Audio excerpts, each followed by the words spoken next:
Hey guys, welcome to a new video. Today I have some new OLO alcohol markers to try out, so we're going to do some swatching and coloring. So I've seen these OLO markers around and I thought it was cool that these markers are double-ended and you can mix and match the two ends and sort of create whatever markers you want. So I purchased a couple of colors just to give them a try. I purchased 10 half markers in the brush tips.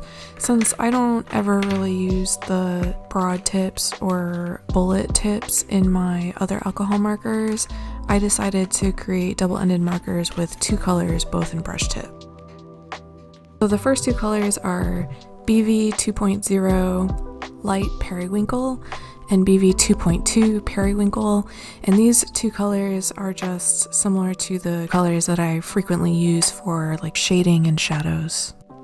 The next set of colors I have are BG 0.4 Turquoise, BG 2.6 Azure, BG 2.1 Sea Glass, and BG 2.4 Fluorite. And these are just some really pretty blues and blue-greens that I use a lot in my illustrations just because they're some of my favorite colors. Next up, I have OR 1.1 Clam and R 0.1 White Peach, and I thought these two colors looked like they would be good for skin tones. And lastly, I have RV 0.4 Hot Pink and V 0.4 Mallow. And these are just some pretty like warm tones. I thought possibly the hot pink I could use for blush color, but looking at it, it might be too dark. We'll see. And these markers, when you purchase two half markers, the company includes a complimentary connector ring.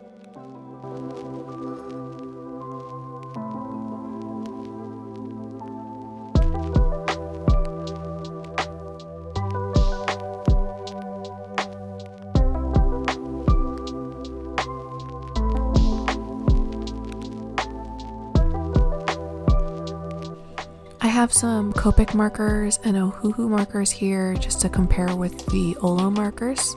First of all, I just wanted to compare the size. So these OLO markers has a total of 4 milliliters in it, and it's just a little bit larger than the Ohuhus and the Copics. But it's still about an inch shorter than Tombow markers if you have those for comparison.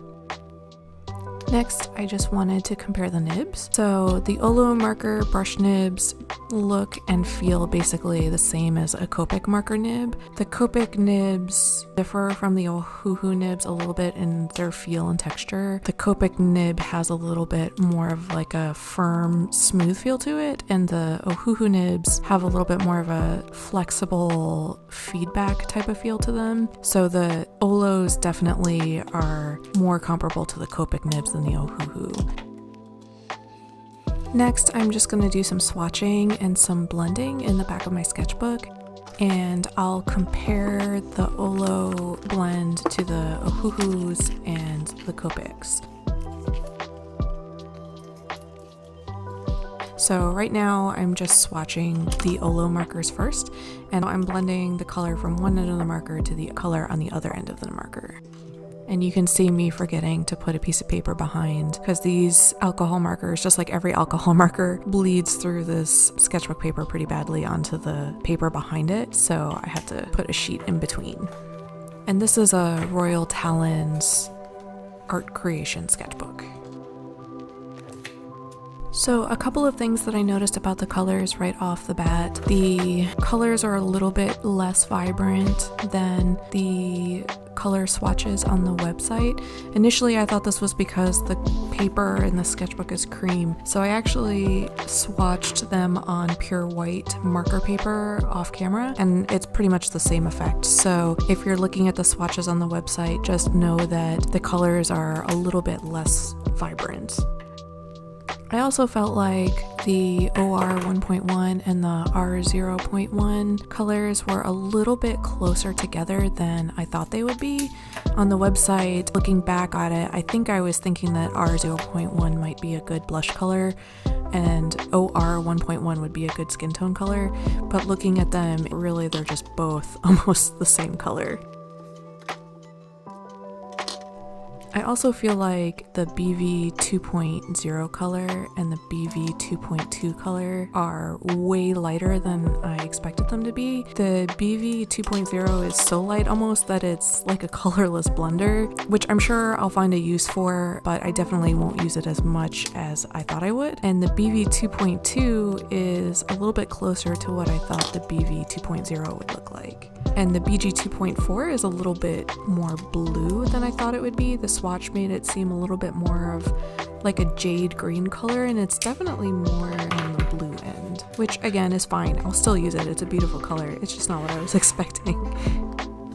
So now I'm pulling out my Ohuhu 216 color set to pull out some colors that are comparable to the OLO colors that I purchased. And this set I think currently goes for $161.49, which is 75 cents a marker, which is an insane value compared to the essentially $8 a marker that I spent on the OLOs. But I digress, and that's probably a whole other topic for another video.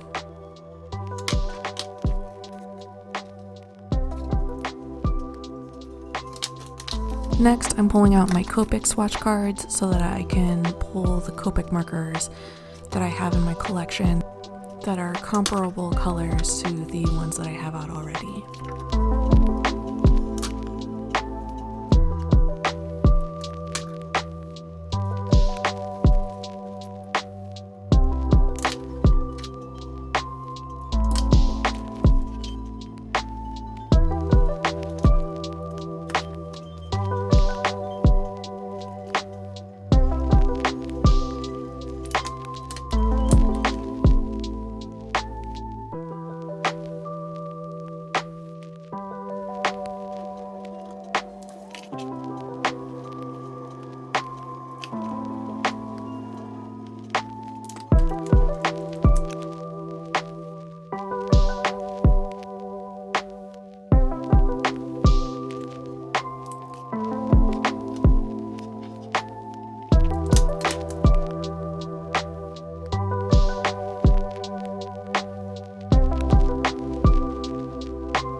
So that's my little swatch comparison between these three brands of markers.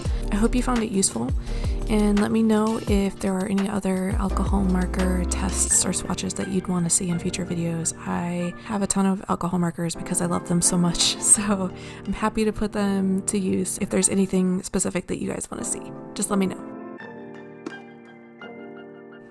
So with my initial swatching done, I wanted to color in this little illustration that I did on my recent trip. I went to Disney World and I drew this in the front of my Disney World sketchbook that I brought with me. I initially purchased these markers to hopefully include in my travel art supply kit, but unfortunately they didn't arrive in time. Overall, my first impression of these markers is that they seem to work really well. They are comparable to both Ohuhu's and Copic's. I think they perform a little bit closer to the Copics than the Ohuhus, but that makes sense because price-wise, these markers are, I believe, around the same price as a Copic when you buy a double-ended marker. So they are $4.10 US for a brush half marker and $3.39 for a chisel half marker. So if you're going to put together a brush and a chisel comparable to a Copic or an Ohuhu, the OLO price would be $7.49, which is obviously Copic prices, not Ohuhu prices. But Copic and Ohuhu are so close already that it's really just a matter of preference. So the only reason I would see buying these over like Copics or Ohuhus is, again, I thought they would be great travel markers because they're just a little bit longer than your average marker, but you can have 2 colors, so you can essentially pack 10 colors for the space of 5 markers, which I thought was really cool, and they fit really nicely into the back of my travel art kit. So I actually might grab a few more colors just to add to the collection. Like I said, I would really like a better like blush colors and maybe a little bit wider range of some different like skin tones just to add some variety to my travel illustration kit. But other than that, I think they're a great choice for that. Let me know if you would like a more in-depth review of these markers. I'd be happy to do another video about them after I've been using them, you know, for more than one swatch and one illustration. So yeah, I hope you enjoyed the video and I will see you in the next one. Bye!